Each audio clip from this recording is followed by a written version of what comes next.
Hi everyone, welcome to my channel. It's been almost 5 years since I moved to Italy, and on this channel I'm going to talk about my life as an expat in Italy, how I started here from zero as a student, and after 4 years I ended up being an entrepreneur, which is so cool, and I'm excited to share my journey.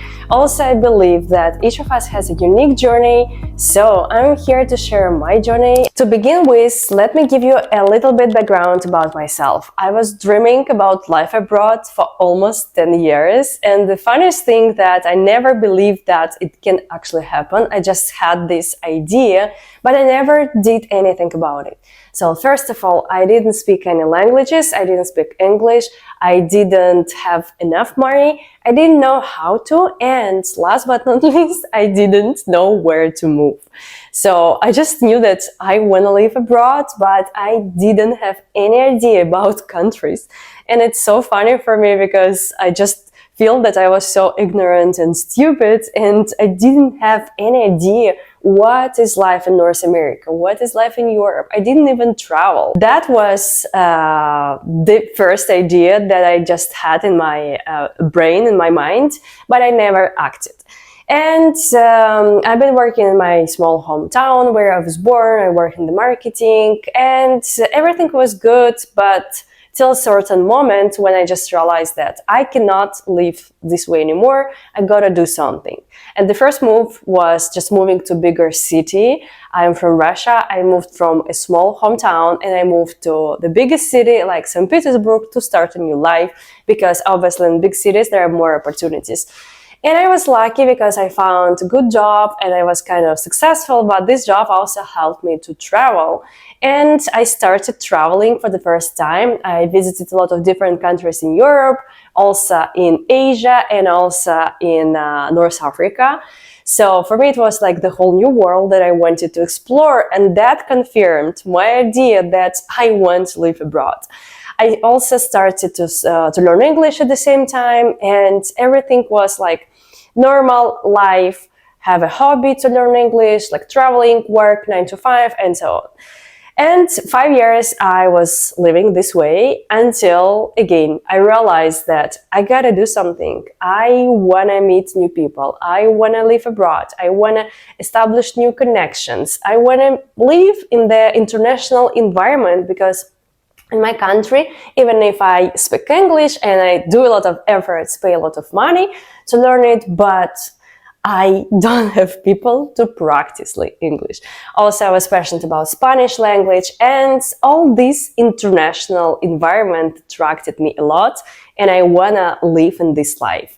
In Russia, it works absolutely in a different way. You live in the society and you are surrounded by the same people, so there aren't many opportunities to practice languages on a daily life. So for me, it was crucial to experience something new. That's why I decided that I gotta do something, and I started to do my research. So first of all, I decided to analyze countries where I can actually potentially live. And obviously I started from English-speaking countries because I didn't want to learn another language. I wasn't ready for that. And for me, it was important to find a country where I can speak English, because even if I wanted to speak English, but I didn't speak fluently, and I knew that I still had to work on this. But at least I had some kind of knowledge, and that's why I decided to analyze English-speaking countries. Obviously, we don't have so many choices in the world. We have Canada, the United States, we have the UK, Australia, and maybe some other countries, but I didn't consider them. I did not consider the United States because for me it seemed unbelievable and impossible, because as somebody who is from Russia, and I didn't have any specific skills. So I'm not an IT, I'm not a specialist in this specific field. So I didn't have anything to contribute to the United States. So that's why I decided that probably going to study at the university will be a good thing for me. But also I wanted to study marketing and I wanted to do another master degree. So for me, it was kind of a good opportunity to do both, live abroad and get another degree in the field where I wanted, because my initial diploma was in the economic and the industrial plant management, but I wanted to do like classical marketing master. So that's why I decided to consider like this opportunity as well. And obviously I was considering universities and cost. And I just realized that the United States doesn't work for me at all, also because it's super expensive, and it was like one of the most expensive options. Second of all, the UK was also a dream, because I always was dreaming about visiting London one day, and I actually did it, but it's another story. And I just realized also that it's like such a rip-off, it's super expensive, and I don't even have money so for that.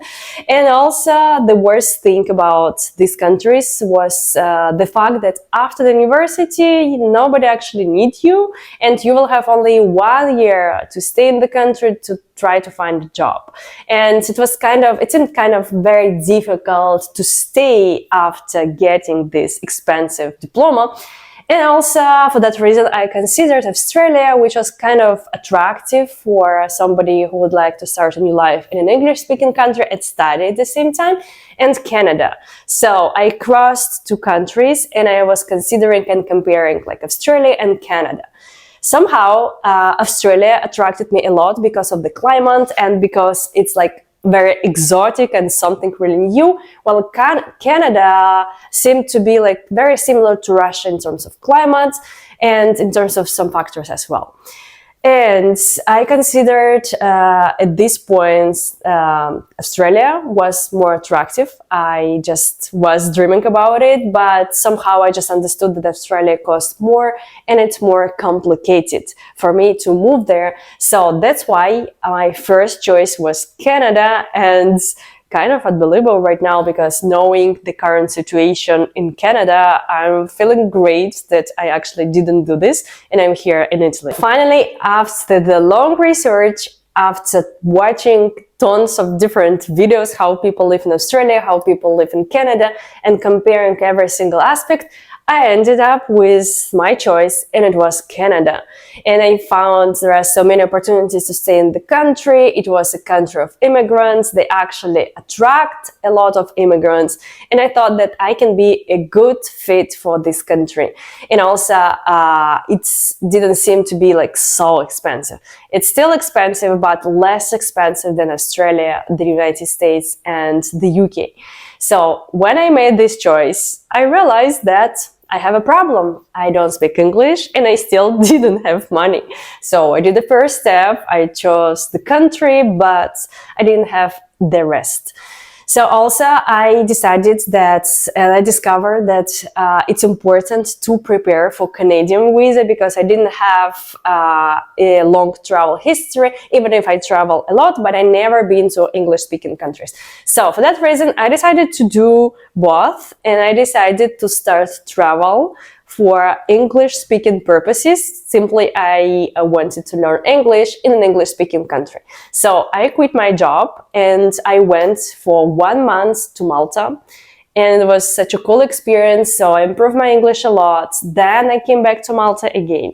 Then I decided to travel to the UK, and everything was to prepare for Canadian visa, to improve my English, and to just have this experience to live in a multinational environment and so on. So for me, it was like super beneficial, and it was like such a great experience. Still, I remember this, and I don't regret that I did all these things. And when I just realized that my English is already good, I took a course to prepare for the IELTS exam. And actually it took me some time to improve my English and to pass this exam, because when you move to Canada, you have to pass the IELTS exam and you have to have some special score. So I passed it and I got the beneficial score for my university, for my Canadian visa. And yes, I got the good results and I was super happy about it. Also, I prepared a lot of documents for this Canadian visa, but to cut long story, after all this preparation, almost 2 years, that took me almost 2 years and $1,000, I didn't get Canadian visa. Imagine after the new year, I got a news from the agent who actually lives in Canada, and she wrote me that you didn't get visa, and they provided me a lot of explanation why they didn't release my visa. So I was extremely sad. I remember I was in my gym, I was reading this message, and I was like upset. I didn't know what I'm gonna do because all this preparation just ruined for one day. And I didn't know what to do about it. However, I didn't lose a minute, and I decided to act immediately because my dream to live abroad was still my dream. And I said like, okay, I'm gonna do something. I'm gonna find another solution. And my agent from Canada offered me to apply for this visa one more time, because she said like, sometimes it happens with a lot of people that they don't get visa from the first time, but you can apply, you can provide some other documents, and you will get this visa. So don't worry.